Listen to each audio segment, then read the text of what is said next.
दो बहनों की वार्तालाप चल रही थी। छोटी बहन बड़ी बहन के दुख से अवगत होते हुए भी सांत्वना के शब्दों के अलावा एकमात्र हिम्मत ही थी जो उसे दे सकती थी। दीदी, तू निराश मत हो। ऐसे हिम्मत हारेगी तो जीवन कैसे जी पाएगी? एक रास्ता बंद हुआ तो क्या, और बहुत से रास्ते हैं। और फिर मेरा बेटा तेरे बेटे जैसा ही तो है। जानती हूँ सिम्मी, मानती भी हूँ, पर ये मन, इसे कैसे समझाऊं? खुद को संभाल लेती हूँ, पर जब इन छोटे छोटे बच्चों को खेलता देखती हूँ तो मेरी ममता उमड़ पड़ती है। तुमने कहा ना, बेटे जैसा, बस ये जैसा शब्द रिश्ते की दूरी का एहसास करवाता है। बहन की शादी को 12 वर्ष बीत चुके थे। हर संभव प्रयास किए पर सफलता नहीं मिली। सिम्मी अपनी बहन से 6 साल छोटी थी। अपनी तरफ से उसकी निराशा को महसूस कर उसका मनोबल बढ़ाने का हर संभव प्रयास करती, लेकिन आज दीदी के चेहरे पर तनाव की लकीरें ज्यादा दिख रही थी। पास जा बैठी तो बोली, दीदी मुझ पर विश्वास रख, भगवान ने मेरी गोद भर दी है। अब मेरी अगली संतान चाहे जो हो, उसे मातृत्व सुख तुम दोगी। तुम्हारी ममता के साए में वो बच्चा पलेगा, वो तुम्हें ही माँ कहेगा। दीदी ने तुरंत सिमी का हाथ पकड़ कहा, अपने वादे से मुकर तो नहीं जाएगी? बहुत कठिन है अपने अंग को अलग कर दूसरे की गोद भरना।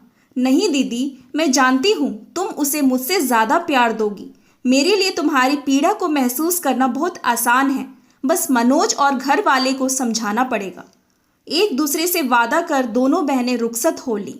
सिम्मी ने जब यह बात मनोज को बताई तो उसने बहुत प्यार से अपनी पत्नी को सहमति दे दी।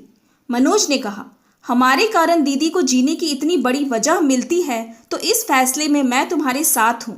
ससुर जी पुराने जमाने के इंसान होते हुए भी एक कन्या की चाहना रखते हैं।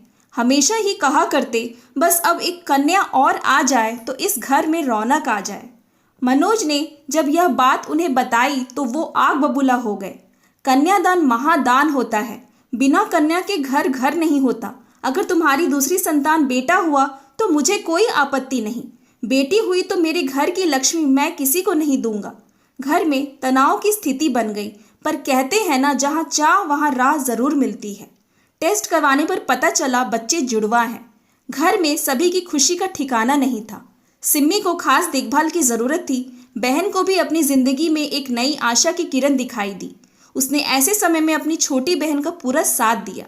अचानक 6 महीने पूरे होने पर एक दिन सिम्मी की तबीयत बिगड़ गई। डॉक्टर ने कहा सिम्मी व बच्चों की जान को खतरा है। उसे तुरंत एडमिट करवा दिया गया। नाजुक स्थिति देख डॉक्टर ने शहर के किसी बड़े अस्पताल के लिए रेफर कर दिया, किंतु समय अधिक नहीं था, इसलिए डिलीवरी गांव में ही करनी पड़ी। कौन बच पाएगा यह कहना असंभव था। जिसके साथ इतनी दुआएं जुड़ी हों वो बेअसर नहीं होती। तीनों सुरक्षित थे। भगवान का कोई चमत्कार ही था। उसके 2 बेटियां हुई, लेकिन बहुत कमजोर स्थिति में थीं। डॉक्टर ने उन्हें तुरंत शहर के लिए रेफर कर दिया, पर कोरोना काल में कोई भी हॉस्पिटल किसी भी पेशेंट को तुरंत लेने को तैयार नहीं था। मनोज ने बहुत धैर्य बनाए रखा। उसका विश्वास था जिन बच्चों को बचने की उम्मीद ही नहीं थी, भगवान ने यदि उन्हें जन्म दिया है तो उनका रक्षक भी वही होगा। अगले दिन दोनों बच्चों को ले वो शहर आ गया। 3 महीने हॉस्पिटल में रह बच्चों ने मशीनरी जिंदगी जी। 10 मिनट के गैप से छोटी हुई थी, वो भी फिर भी स्वस्थ थी। बड़ी की प्रोग्रेस थोड़ी धीरे थी। छोटी की ग्रोथ भी समय के साथ होने लगी थी, पर बड़ी 15 दिन सही तो 15 दिन में फिर बीमार पड़ जाती है। सिम्मी को बुला लिया गया था। माँ का दूध सर्वोच्च औषधि का काम करता है। बच्चों को माँ को थोड़ी देर के लिए दिया जाता था। छोटी को दूध पीने में भी परेशानी होती। अब छोटी को इंक्यूबेटर से हटा सामान्य वार्ड में शिफ्ट कर दिया गया। वहां उसकी देखभाल उसकी मौसी माँ ने की। छोटी को 9 महीने पूरे होते ही डिस्चार्ज मिल गया। सिम्मी ने अपने रिश्ते और बहन के समर्पण को तोहफा दिया। बच्ची को पाकर आज बड़ी बहन की ममता पूरी हुई। बड़ी बिटिया शारीरिक रूप से कमजोर थी। पता चला हार्ट में परेशानी है जो धीरे धीरे दूर हो जाएगी। बच्चे की सेहत का विशेष ध्यान रखना है। घर वालों ने सिम्मी और बिटिया का पूरा ध्यान रखा। सिम्मी के साथ गलत हो भी कैसे सकता था जिसका दिल इतना पाक हो। उसकी सोच, त्याग, समर्पण सब रंग लाया। अपनी बहन की गोद भरने वाली की गोद सभी की आशीर्वाद से भरी रही।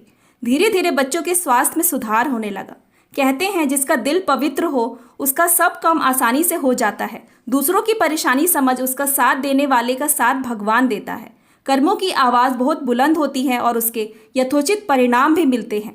बेशक अपना बच्चा किसी को देना एक अंक काट कर देने के बराबर है, पर सामने वाला भी उसे उतनी ही ममता देकर पालता है, क्योंकि बहुत अरमानों के बाद बहुत दुआओं से उसे ये मातृत्व सुख मिलता है। केवल जन्म देने मात्र से ही एक औरत माँ नहीं बनती, एक बच्चे को अपनी ममता से मातृत्व सुख देने वाली औरत भी माँ होती है। Thanks for watching. Please like and subscribe my channel.